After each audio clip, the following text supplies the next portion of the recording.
প্রশ্ন হলো 47,080 জন সৈন্য থেকে কমপক্ষে কতজন সৈন্য সরিয়ে নিলে বর্গাকারে সাজানো যাবে, অর্থাৎ 47,080 জন সৈন্য এটা কোনো বর্গ সংখ্যা নাই, এখানে অতিরিক্ত কিছু সৈন্য রয়েছে, এই সৈন্যকে সরিয়ে নিতে হবে। আমাদের জানা নেই যে কতজন সৈন্য রয়েছে, মানে অতিরিক্ত সৈন্য রয়েছে। এটা জানতে হলে সর্বপ্রথম আমাদের কি করতে হবে, 47,080 বর্গ করতে হবে। 47,080 বর্গ করার ক্ষেত্রে আমরা জানি যে ডান দিক থেকে আমাদের জোড়ায় জোড়ায় সংখ্যাগুলো পৃথক করে নিতে হবে। তাহলে একক সংখ্যাটা আমরা কি পেলাম, 4, 4কে 2 দিয়ে যায়, তাহলে কি হবে 2 দুগুণে 4, 70 নামিয়ে নিলাম।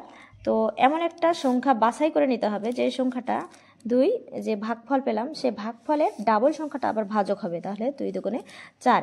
এমন একটা সংখ্যা বের করতে হবে যে সংখ্যাটা 70 মধ্যে যায়। তাহলে আমরা যদি 2ও নিই, 2 দিয়ে গুণ করলে কি হবে 82 হয়ে যায়, 84 হয়, তাহলে যায় না, তাহলে 1 হবে। 1, 41 কে 41, 10, তাহলে 9, হাতে থাকলো 1, 5 আছে কত হলে 7, 2 29 নামলো। তো এরপরে আমরা কি পাবো, উপরের সংখ্যা আছে 80, 80কে নামালাম আমরা, নামানোর পর এই সংখ্যাটা আমরা কত পেলাম, 21, 21-এর ডাবল হবে ভাজক, 21 দুগুণা কত 42। তো 42-এর সাথে এমন একটা সংখ্যা আমরা গুণ করব যে সংখ্যাটা 2980-এর মধ্যে যায়। তো এমন একটা সংখ্যা বাছাই করে নিই, সেটা হচ্ছে 6। 6 যদি বাছাই করি তাহলে 6 দিয়ে গুণ করলে আমরা কত পাবো, 426 গুণন 6, 6 6 34, 6 হাত থাকলো 3, 6 দুগুণ 12, 8 3 15, 5 হাত থাকলো 1, 4 6 24 আর 1 25। তাহলে কত পেলাম আমরা, 2556।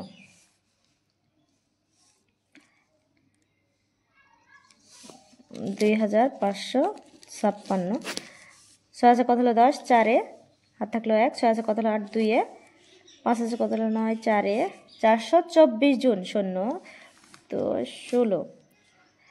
এরপরে যদি আমরা করতে যাই 216-র হচ্ছে দ্বিগুণ সংখ্যা ভাজক, তাহলে অঙ্কটা কিছুতে আর সামনে আগানো যাবে না। তাই এই অতিরিক্ত সংখ্যাটাই হচ্ছে কত, 424 জন, অর্থাৎ 424 জন সৈন্যকে যদি আমরা সরিয়ে নিই তাহলে সংখ্যাটা হবে বর্গ সংখ্যা।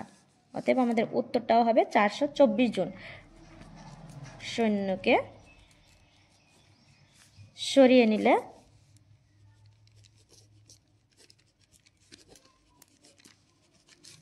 সৈন্য সংখ্যাকে বর্গাকারে সাজানো যাবে।